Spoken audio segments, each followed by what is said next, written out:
Okay, sir, we'll start. Okay. Praise the Lord. Greetings to you all. Wish you a good time this evening. మీ అందరికి కూడా praise lord తెలియజేస్తున్నాను. ఈ సాయంకాలం అందరికి ఆశీర్వాదకరంగా ఉండాలని మనము ప్రార్థనాపూర్వకంగా విందాం. Anytime we hear God's word from God's servants, it will refresh us and revive us and help us to be reorganized. ఎప్పుడైతే మనం దేవుని వాక్యం వింటామో అది మనల్ని రివైవ్ చేస్తుంటే ఉజ్జీవం మనలో రగిలిస్తుంది, అలాగే మనల్ని రూపాంతరం చెందిస్తుంది. Wherever God's word is ministered in its purity and authority, people who hear, of course, will be blessed and revived. ఎక్కడెక్కడైతే మరి ప్రజలు దేవుని వాక్యం వింటారో అక్కడ దేవుని కార్యాలు జీవం రగులుతుందనే విషయంలో సందేహం లేదు. In the last class, actually, we were discussing about a godly person. Last క్లాస్లో మనము గాడ్లీ పర్సన్ అంటే దైవ భక్తి కలిగిన వ్యక్తి గురించి మాట్లాడాం. And we discussed many things related with this topic, especially how a person who will behave himself at home, that we discussed. దైవ భక్తి కలిగినటువంటి వ్యక్తి కుటుంబంలో ఏ విధంగా ప్రవర్తిస్తాడు, నడుచుకుంటాడు అన్న విషయం గురించి మనం నేర్చుకున్నాం. And we just started to talk about the godly person, how he will behave in his local church. అలాగే దైవ భక్తి కలిగిన వ్యక్తి సంఘములో అనగా స్థానిక సంఘంలో ఏ విధంగా నడుచుకుంటాడు, ప్రవర్తిస్తాడు కూడా ఆలోచన చేశాం. I think we just started only, we did not finish the topic. నాకు తెలిసి మనము దాన్ని ఆరంభించాము, ఆ అంశాన్ని పూర్తిగా ముగించలేదు. A godly person, of course, he will value and respect the great institution, the church. దైవ భక్తి కలిగిన వ్యక్తి దేవుని యొక్క గొప్ప కార్యక్రమమైనటువంటి సంఘాన్ని గౌరవిస్తాడు, దానికి ప్రాధాన్యత ఇస్తాడు. The idea of church, which we did not invent, but it was revealed in the New Testament times to his prophets and apostles. In the Old Testament time, it was not revealed as it is revealed in the New Testament. ఈ సంఘము అనేటువంటి అంశము పాత నిబంధనలో మరుగై ఉన్నది, కొత్త నిబంధనలో సంపూర్ణంగా మనకి వివరించబడినది. A person who does not value or respect the church, he cannot be a godly person. ఎవరైనా ఒక వ్యక్తి సంఘాన్ని గనక గౌరవించకపోయినట్లయితే, సంఘానికి గనక ప్రాధాన్యత ఇవ్వకపోయినట్లయితే ఆ వ్యక్తి దైవ భక్తి గల వ్యక్తి అని చెప్పడానికి వీల్లేదు. Without the help and the ministry and the training of the local church, how a disciple will become a godly person? స్థానిక సంఘంలో సభ్యుడు కాకుండా, స్థానిక సంఘం యొక్క సహకారం లేకుండా, స్థానిక సంఘం యొక్క సహవాసం లేకుండా ఒక వ్యక్తి దైవ భక్తిపరుడుగా ఎలా ఎదుగుతాడు? In developing a man, a godly person, the church life is very important. కాబట్టి దైవ భక్తిలో మనం ఎదగాలి అంటే ఖచ్చితంగా సంఘంతో సరైన బంధాన్ని కలిగి ఉండాలి. In the last class, we had discussed Acts chapter 2, verse 42, where we read, "They continued steadfastly in the apostles' doctrine and fellowship, in the breaking of bread and in prayers." మధ్యలో ఎవరు మాట్లాడుతున్నారు చూడండి అన్న. సో అపోస్తల కార్యంలో 2:42 కనుక మనం చూసినట్లయితే అక్కడ వారు అపోస్తల బోధేందును సహవాసమందును రొట్టె విరుచుటేందును ప్రార్థన చేయటందును ఎగడతెగక ఉండిరి అని మనం చూస్తాం. The word used here should be considered seriously, that the practice of early church, which is narrated here by Saint Luke, that they continued steadfastly in the apostles' doctrine. That means they did not attend sometimes in the doctrinal teaching of apostles, but they steadfastly continued. That means all the time they continued they were devout and they followed and they committed to hear what does the apostle speak about Christian life and various things related with the spiritual life. చూడండి, ఎడతెగక యుండిరి అనే మాట మనకి వారు ఏ రకంగా జీవించారు, సంఘానికి ఎటువంటి ప్రాధాన్యత ఇచ్చారు, సంఘంలో అపోస్తుల యొక్క బోధన వారు ఎంత సీరియస్గా తీసుకున్నారు, క్రైస్తవ జీవితం ఎలా జీవించాలి, క్రైస్తవ జీవన శైలి ఏంటి అని నేర్చుకోవడానికి వాళ్ళు ఎంత ఇంట్రెస్ట్ చూపిస్తున్నారు అన్నమాట ఎడతెగక యుండిరి అనే మాటలో మనకు అర్థమవుతుంది. And not only they involved or paid attention to the apostles' doctrine, but they participated or heavily involved or actively involved in a fellowship, in the breaking of bread and in prayers. అలాగే వారు అపోస్తల బోధ విషయంలో మాత్రమే కాదు కానీ మరి సహవాసము, రొట్టె విరవడం, ప్రార్థన చేయడంలో కూడా వారు చాలా శ్రద్ధ వహించి ఎడతెగక కొనసాగారు. They did not any one of these items. ఇందులో ఏ ఒక్కదాన్ని కూడా వాళ్ళు మర్చిపోవడం కానీ నిర్లక్ష్యం చేయడం కానీ చేయలేదు. Nowadays the problem with the modern church is that brothers and sisters or the church members, if it is convenient for them, they will come and attend many of these church activities. Otherwise they won't come. They are not that mindful of all these things. It's a serious problem for the modern believers. ఈ రోజుల్లో గనక మనం చూసినట్లయితే పరిస్థితులు ఎలా ఉన్నాయంటే, ఈ ఉన్న ఆధునిక కాలంలో ప్రస్తుతం ఉన్నటువంటి సంఘ పరిస్థితులు ఎలా ఉన్నాయంటే, వాళ్ళకి కన్వీనియంట్ గా ఉంటే, అనుకూలంగా ఉంటే ఆదివారం చర్చికి వస్తారు. వాళ్ళకి కన్వీనియంట్ గా అనుకూలంగా లేకపోతే కనుక చర్చికి రానేటువంటి పరిస్థితులు చూస్తున్నాం. The local church members who are actively involved in these practices of the local church, day by day they will be transformed to the image of Christ. Means they become godly people, of course, no doubt at all.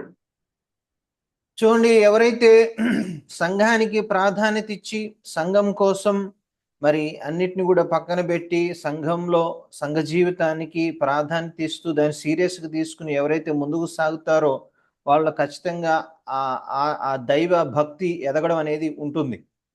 So the leaders of the church who hear this message should take a decision that they should do their level best to bring all the members of the church to attend all these things: the apostolic doctrine, fellowship, breaking of the bread, and the prayer ministry of the church. Encourage them to attend. The result that they will be blessed so much. కాబట్టి సంఘంలో leadership లో ఉన్నటువంటి ప్రతి ఒక్కరు కూడా చేయాల్సింది ఏంటంటే, సంఘంలో ఉన్న ప్రతి సభ్యుడు సభ్యురాలు కూడా ఈ 4 విషయాల్లో అపోస్తల బోధలోను, సహవాసంలోను, రొట్టె విరవడంలోను, ప్రార్థన చేయడంలోను వాళ్ళు ఎడతెగక ఉండే విధంగా అన్ని కార్యక్రమాల్లో పాల్గొనే విధంగా వాళ్ళని ప్రోత్సహించాలి. Yeah, no church life means no Christian life. సంఘ జీవితం లేకపోతే క్రైస్తవ జీవితమే లేదు. He will value the local church and he will respect the church and he will obey the disciplines of the local church. దైవభక్తి కలిగిన వ్యక్తి సంఘాన్ని గౌరవిస్తాడు, సంఘంలో ఉన్నటువంటి కార్యక్రమాల్లో చురుకుగా పాల్గొంటాడు, సంఘం యొక్క డిసిప్లినరీ యాక్షన్స్ కూడా తను లోబడి ఉంటాడు. He should not ignore the decisions made by the local assembly. స్థానిక సంఘం చేత చేయబడినటువంటి నిర్ణయాలని ఎరగనటువంటి వాడుగా ఉండకూడదు. Why should I respect the local church? Because it is purchased by the blood of Jesus Christ, and it is the community of the saints, and the Lord Jesus Christ himself indwells in the midst of the local church. That's why I should pay attention to the local church. నేను ఎందుకు స్థానిక సంఘాన్ని గౌరవించాలి, ఎందుకు వాళ్ళు చెప్పిన మాటకు నేను లోబడాలి అన్నటువంటి సందేహం ఉన్నట్లయితే జవాబేంటో తెలుసా? యేసుక్రీస్తు ప్రభువారు ప్రాణం పెట్టి స్వరక్తమిచ్చి సంపాదించింది సంఘం, కాబట్టి ఆ సంఘం విలువైనది, దాన్ని గౌరవించాలి. What's the Lord's teaching about this thing? Matthew chapter 18 verse 17, where we read, And if he refuses to hear them, tell it to the church. But if he refuses even to hear the church, let him be to you like a heathen and a tax collector. What a grave statement made by our Lord. ప్రభు యేసుక్రీస్తు వారు సంఘం మాట వినని వ్యక్తి గురించి ఈ రకంగా చెప్పారు. అతడు మత్తయి సువార్త 18:17లో అతడు వారి మాటయు వినని ఎడల ఆ సంగతి సంఘమునకు తెలియజెప్పు. అతడు సంఘపు మాటయు వినని ఎడల అతను నీకు అన్యునిగాను సుంకరిగాను ఎంచుకొనుము. The context of the passage is very clear. Those who are familiar with the passage, they will know that if a brother is in a problem with another brother, see how the proceedings go on. The person should deal with the other person in private, and if he does not listen to the matters accurately and with enough seriousness, what he should do, he should take 2 or 3 witnesses along with him to discuss the thing with the other brother. Still he does not like to receive the solutions. What's the option left? Tell it to the local church. ఇక్కడ ఒక సహోదరుడికి ఇంకో సహోదరుడికి మధ్య ఏదైనా ఇబ్బంది ఉన్నప్పుడు వాళ్ళు ముందుగా personal గా దాన్ని మాట్లాడుకుని పరిష్కరించుకోవాలి. అప్పటికి ఆ వ్యక్తి మాట వినకపోయినట్లయితే ఇంకొక వ్యక్తిని లేకపోతే ఇంకొక ఇద్దరిని తీసుకెళ్లి మనము ఆ విషయాన్ని పరిష్కరించడానికి ప్రయత్నం చేయాలి. అప్పటికి ఆ ఇద్దరి మాట కూడా ఆయన వినట్లేదంటే సంఘం దృష్టికి తీసుకెళ్ళాలి. అప్పుడు సంఘం ఏం చేయాలన్న దాని గురించి ప్రభు ఇక్కడ మాట్లాడుతున్నారు. The body of church, it should gather by itself and they should weigh both sides of the issues, and the church has to take a decision very judiciously, prayerfully, and checking the word of God, and the church should communicate the decision to the parties, and the party who is accused, if he does not receive the word of God, so or they refuse the counsel, the solution made by the church, how the church should treat him, just like a heathen or a tax collector. What a serious statement that we can read here. ఇక్కడ మనం జాగ్రత్తగా గమనించినట్లయితే ఆ ఇద్దరు వ్యక్తుల్ని మనము సంఘం దృష్టికి తీసుకురావాలని, సంఘము వారిద్దరూ చెప్పే విషయాలు విని తప్పు చేసిన వాళ్ళని సరిదిద్దాలని, ఆ వ్యక్తి తన తప్పును ఒప్పుకోవడానికి ఇష్టపడకపోయినా, సరిదిద్దబడ్డానికి ఇష్టపడకపోయినా, సంఘం మాట వినకపోయినా అప్పుడు ఆ వ్యక్తిని ఏం చేయమన్నాడు ప్రభు? సుంకరిగాను అన్యునిగాను మీరు ఎంచాలి అని సంఘంతో చెప్పాడు. అంటే ఎంత సీరియస్ విషయమో, సంఘానికి ఎంత పెద్ద న్యాయపు తీర్పు తీర్చే అధికారం దేవుడిచ్చాడో మనం చూడవచ్చు. See, nowadays the problem often many leaders face, as they counsel some brother or sister in the local church, what will be the result?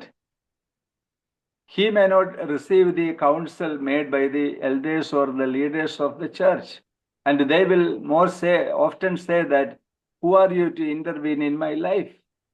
I will do what I want to do. I will pursue the way that I want to go. So this is the way often people encounter the leaders. It is a very painful situation. ఈ రోజు గనక ఎవరైనా ఒక వ్యక్తి తప్పు చేసినప్పుడు ఆ వ్యక్తిని సంఘం ముందు మరి ప్రశ్నించి ఆ వ్యక్తికి సంఘము తీర్పు తీర్చినప్పుడు వాళ్ళు ఏమంటున్నారో తెలుసా? మీరెవరు నా జీవితంలో ఇన్వాల్వ్ అవ్వడానికి, మీరెవరు నాకు తీర్పు తీర్చడానికి అని చెప్పేసి నాయకత్వాన్ని ఎదిరిస్తూ ఉన్నారు. సంఘపు తీర్పుని ధిక్కరిస్తూ సంఘానికి హాని చేసేవారుగా తయారవుతూ ఉన్నారు. అది చాలా బాధాకరం.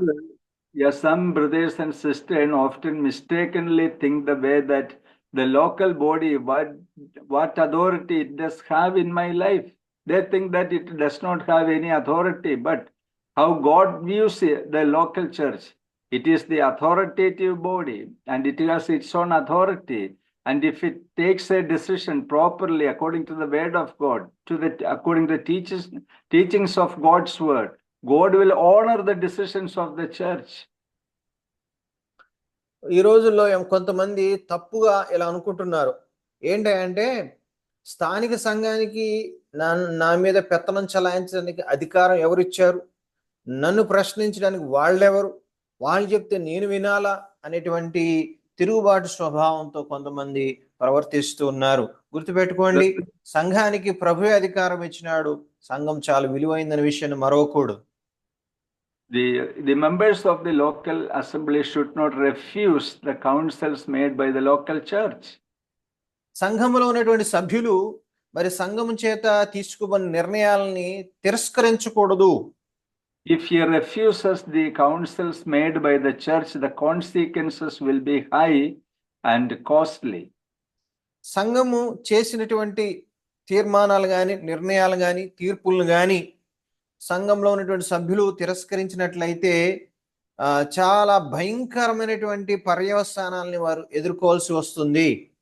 I've been a witness to many brothers and sisters who once refused the counsels given by the church to such and such people, and you know the consequences, how serious those consequences were, and how they suffer even today. I know. క్లీటస్ గారు వారి యొక్క అనుభవంలో నుంచి కొన్ని విషయాలు చెప్తూ ఉన్నారు. ఏంటంటే కొంతమంది సంఘము చేసినటువంటి నిర్ణయాల్ని, తీర్పుల్ని గౌరవించక సంఘానికి వ్యతిరేకంగా తిరుగుబాటు ఎవరైతే చేసినారో వారి జీవితాల్లో ఆయన గమనించింది ఏంటంటే వారు చాలా భయంకరమైనటువంటి పర్యవసానాలు ఎదుర్కొన్నారని, ఇప్పటికి కూడా వారి జీవితాలు చాలా దుర్భరంగా ఉన్నాయని, దేవుని సంఘానికి వ్యతిరేకంగా తిరుగుబాటు చేయడం చేస్తే ఎంత నష్టపోతారో నేను కళ్ళారా చూశానని వారు చెప్తూ ఉన్నారు.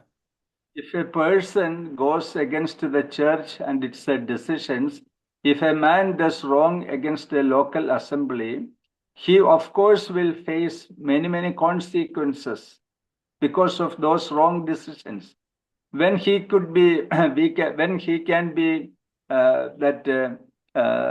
restored, the time when he confesses his problems before the people of God and before Lord God.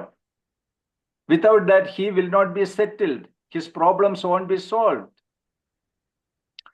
చూడండి, ఎవరైతే మరి సంఘం యొక్క తీర్మానాలని తిరస్కరిస్తారో వారు దేవుని యొక్క శిక్షకు గురవుతారు.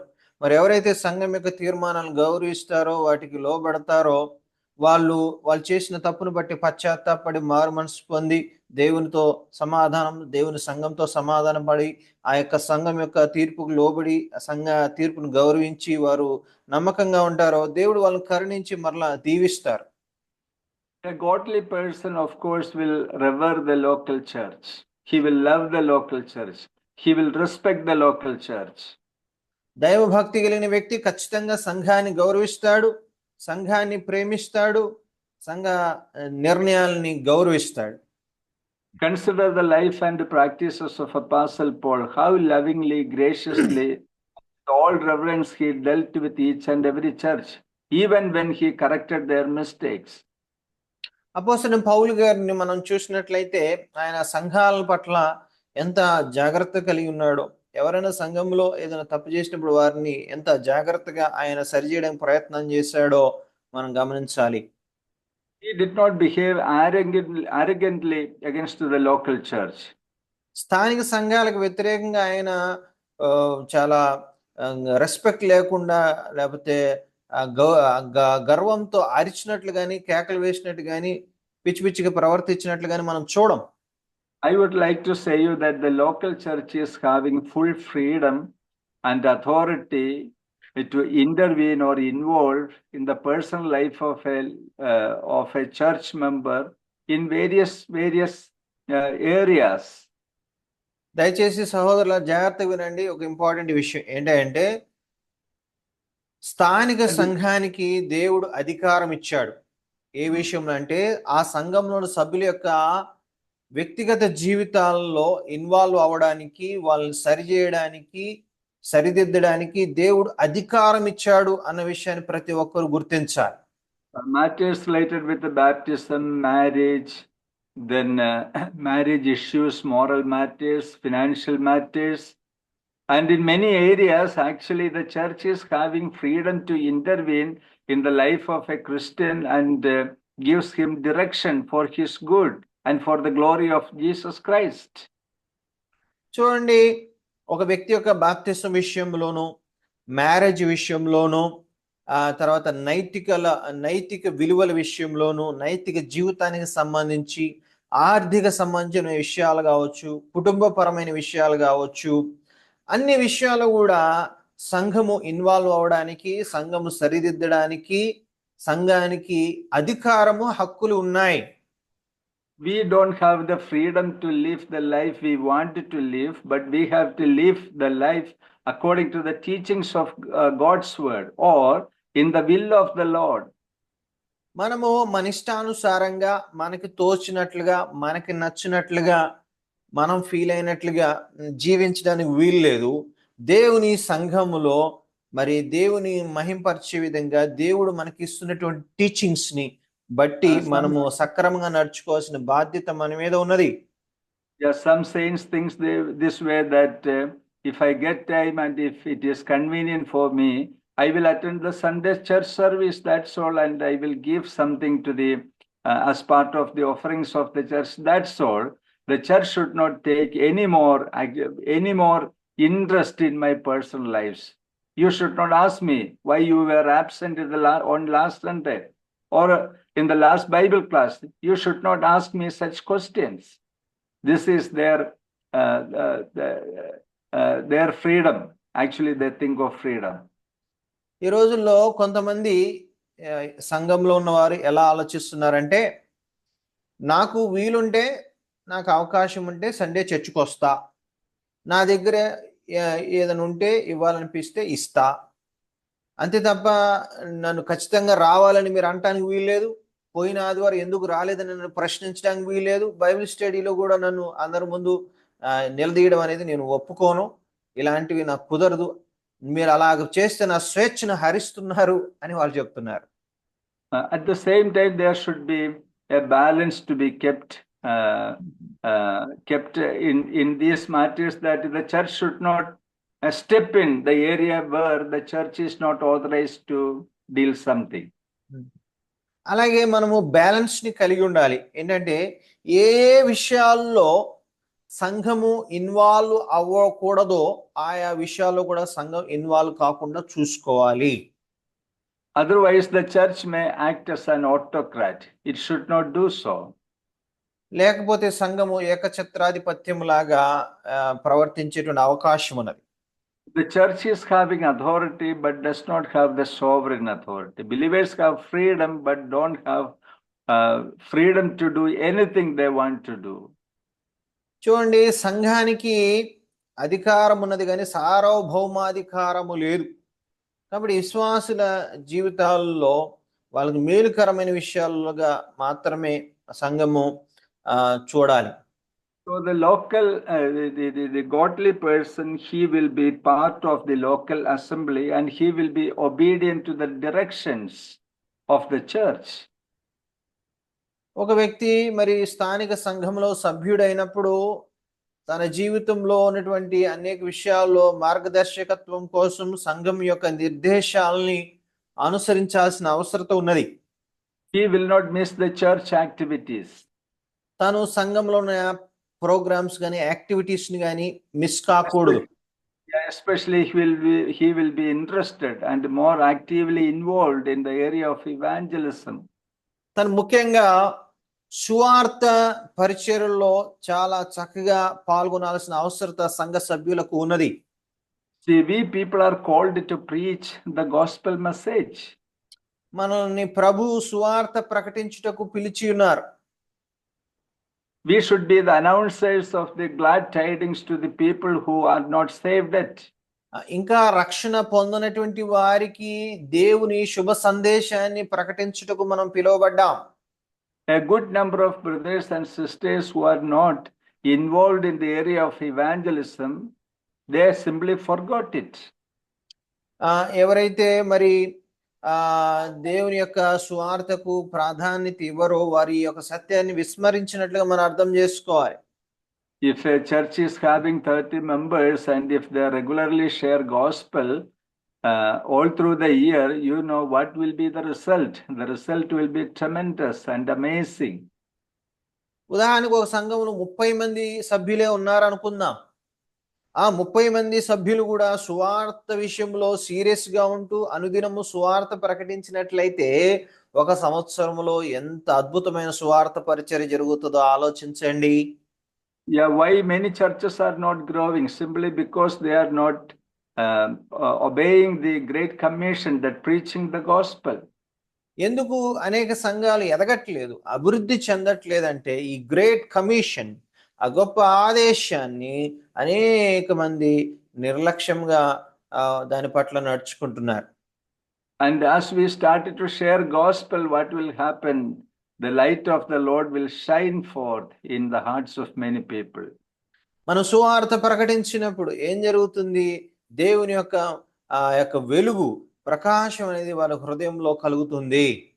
A godly person, of course, will give his good things. He is good with the church, shares with the church. ఒక దైవ భక్తి పరుడైన వ్యక్తి తనకున్నటువంటి శ్రేష్టమైన వాటన్నిటిని కూడా సంఘముతో పంచుకుంటాడు.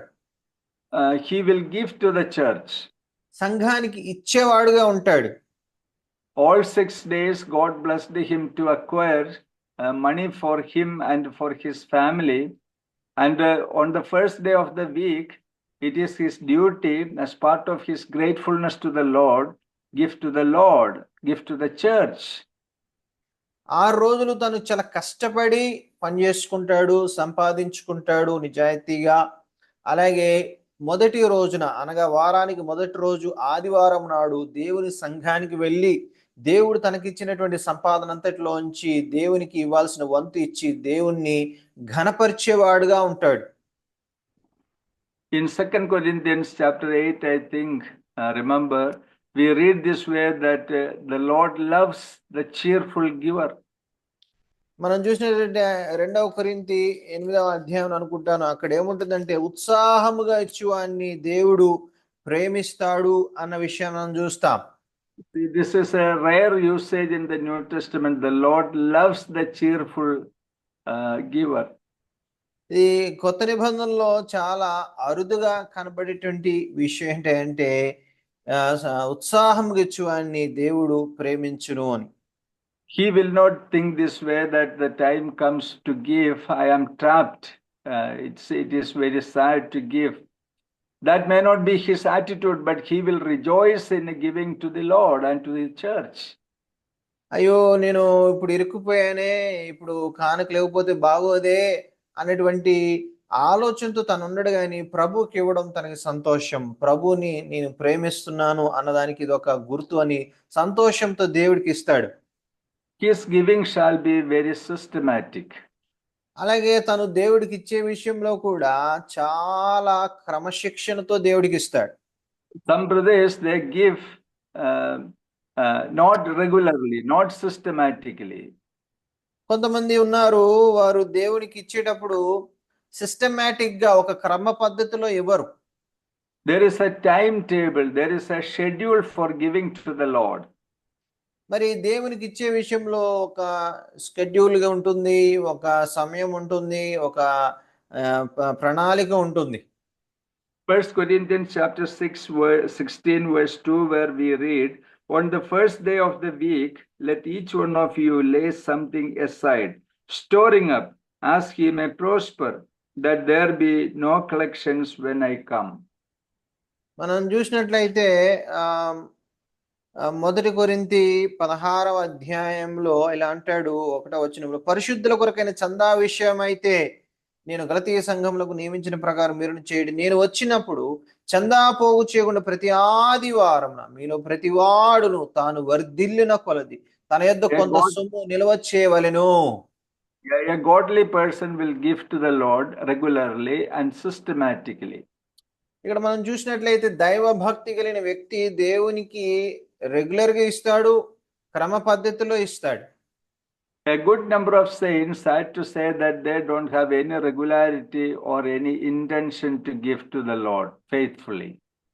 చాలా మంది విశ్వాసుల్లో గనక మనం చూసినట్లయితే వాళ్ళు ఖచ్చితంగా నిజాయితీ పరులైతే ఈ విషయాన్ని ఒప్పుకుంటారు. అయ్యో మేము రెగ్యులర్గా ఇవ్వట్లేదు, నమ్మకంగా ఇవ్వట్లేదని వాళ్ళు ఒప్పుకునేటువంటి స్థితిలో వారు ఉన్నారు. On Sunday morning, they check their purses or pocket, and whatever they see there, 10 rupees, 50 rupees, or 100 rupees, they will simply give to the Lord as offering to participate in the Great Commission. What a great thing actually these people do. కొంతమంది చూడండి, ఆదివారము కాన్క్లేస్ సమయంలో అప్పుడు గుర్తుకొస్తా, అయ్యో నేను offering తీసుకురావడం మర్చిపోయానే, జేబులో ఎంత ఉంటే అంత వేసేస్తారన్నమాట. 5 రూపాయలు కావచ్చు, 10 రూపాయలు కావచ్చు, 100 రూపాయలు కావచ్చు, వారికి ఇక అంత అందుబాటులో అంత వేస్తారు తప్ప దేవునికి ఇవ్వాలని సిద్ధపాటుతో వారు సంఘానికి రారు. So there should be a preparation in giving to the Lord. A godly person will be prepared to share with the Lord and with the local church. కాబట్టి ఒక దైవభక్తిపరుడైన వ్యక్తి దేవునికి ఇచ్చే విషయంలో సిద్ధపాటుతో వస్తాడు, ప్రణాళికాబద్ధంగా ఇవ్వడానికి వస్తాడు, సంతోషంతో దేవునికి ఇవ్వడానికి చర్చికి వస్తాడు. His ministries will not be limited by here, but furthermore, I would like to say that he will be submissive to the leadership of the church. ఆయన తను ఏం చేస్తాడంటే సంఘంలో ఉన్నటువంటి నాయకులైన వారికి, వారి యొక్క నాయకత్వానికి లోబడి జీవిస్తాడు. In Kerala, submission is difficult for many Christians. కేరళలో లోబడ్డ అనే విషయంలో చాలా మంది బ్రదర్స్ కి చాలా ఇబ్బందికరమైన విషయం. They will challenge the leaders, they will rebel against the leaders. వారు లీడర్స్ ని సవాల్ విసురుతారు, లీడర్స్ కి వ్యతిరేకంగా తిరుగుబాటు చేస్తారు. Sad to say that such people, whoever they may be, they will not advance in spiritual life. వారు ఎవరైనప్పటికీ కూడా వారి యొక్క జీవితంలో అభివృద్ధి చెందలేరు. అది మాత్రం ఒక విషాదకరమైన వాస్తవం. See, God's word, whether in the Old Testament or in the New Testament, without any doubt, it communicates the truth that the God's people should obey their leaders. కాబట్టి మనకు పాత నిబంధనలో కూడా చూసినట్లయితే దైవభక్తి కలిగిన వారు, భక్తిపరులైన వారు ఖచ్చితంగా నాయకులకు లోబడి ఉండాల్సిందే అనే విషయాన్ని మనము పాత నిబంధనలో కూడా చూడవచ్చు. There should not be a quarrel with one another, but there should be peace between these two parties, the leaders and the people of the church. చూడండి వారు గొడవలు పడేవారుగా, లేకపోతే కోట్లాటలకు పోయేవాళ్ళుగా, ఘర్షణలకు గురి చేసేవారుగా ఉండకుండా సమాధానపరిచేవారుగా, లోబడేవారుగా వారు ఉండాలి. In Hebrews chapter 13 verse 17, where we read, obey those who rule over you and be submissive, for they watch out for your souls. As those who must give account, let them do so with joy and not with grief, for that would be unprofitable for you. Hebrew 13:7 చూస్తే, మీకు దేవుని వాక్యము బోధించి మీ పైన నాయకులుగా ఉన్నవారిని జ్ఞాపకము చేసుకొని వారి ప్రవర్తన ఫలమును శ్రద్ధగా తలంచుకొనుచు వారి విశ్వాసమును అనుసరించుడి. Two important verbs we can read in this in the first part of this statement or sentence: obey and be submissive. ఇక్కడ మనం చూసినట్లయితే ఇక్కడ మనం గమనించినట్లయితే మీ పైన ఉన్న నాయకులు జ్ఞాపకం చేసుకోండి అంటున్నాడు, వాళ్ళకి లోబడి ఉండండి అని కూడా చెప్తున్నాడు.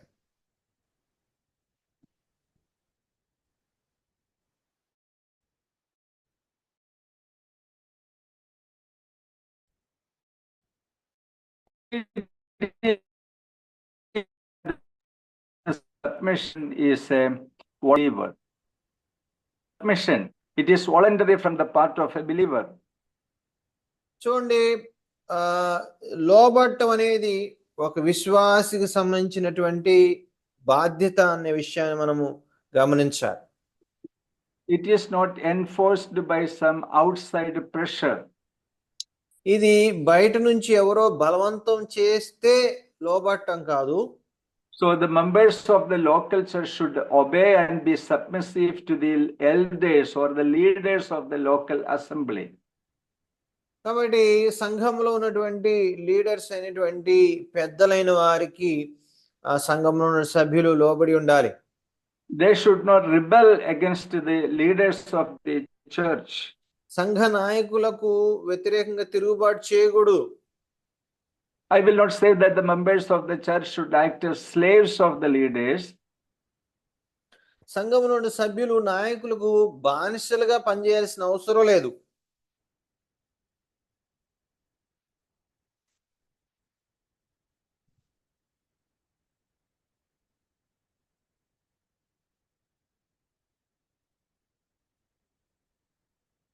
హలో.